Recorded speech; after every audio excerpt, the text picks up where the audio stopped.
விமான பயணம் உங்களுக்கு எப்படி இருக்கு சொல்லுங்க. நல்லாவே ஏன்னா இப்போ டிக்கெட் எடுத்து நமக்கு இருக்குது மாதிரி தேவையில்லாமல் நம்ம 4.5 ஆளுக்கு பிளேட்டுனாங்க. அவசரப்பட்டு வந்தோம். இங்கே பார்த்தா 2 மணி நேரம் வெயிட்டிங்கு. இப்போ 3 மணி நேரம் வெயிட்டிங்கு. லக்கேஜெல்லாம் இறக்குறாங்க. ரொம்ப அவதியாக இருக்குது. தூக்கம் இல்லை, ஒன்றும் இல்லை. என்னங்கப்பா என்னாச்சு ஃப்ளைட்டு? ரொம்ப சிரமமாக இருந்ததா? எப்படி இருந்தது உங்களுக்கு? அடுத்த ஃப்ளைட் எப்போ சொல்லியிருக்காங்க? அடுத்த ஃப்ளைட்டு 12 மணிக்கு சொல்லியிருக்காங்க. 11:30 எல்லாம் கீழே இறங்குறீங்களா? இல்லை இறங்குறோம், எல்லாருக்கும் இறங்குறோம். அடுத்த ஃப்ளைட் அது உறுதியாக இருக்கா? இல்லை உறுதியாக சொல்லலை, சொல்லியிருக்காங்க, அவ்வளோதான். எல்லாம் மனம் நொந்து போய் வராங்க. எல்லாம் ரொம்ப கஷ்டப்படுறாங்க. நேரத்தை அங்கே சேர வேண்டியது. ஒட்டுமொத்த விமானமும் அமைதியில் உறைந்த திக் நொடிகள். விமானம் புறப்பட்ட சில நிமிடங்களில் ஓடுபாதையிலேயே காத்திருந்த அதிர்ச்சி.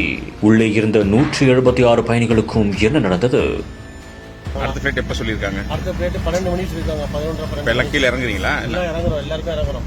அடுத்த ஃப்ளைட் அது உறுதியாக இருக்கா? இல்லை உறுதியாக சொல்லலை, சொல்லியிருக்காங்க, அவ்வளோதான். திருச்சியில் இருந்து அதிகாலை 4:45 மணி அளவில் ஷார்ஜாவிற்கு விமானம் ஒன்று புறப்பட்டுள்ளது. அப்போது எதிர்பாராத ஒரு சம்பவம் அரங்கேறியுள்ளது.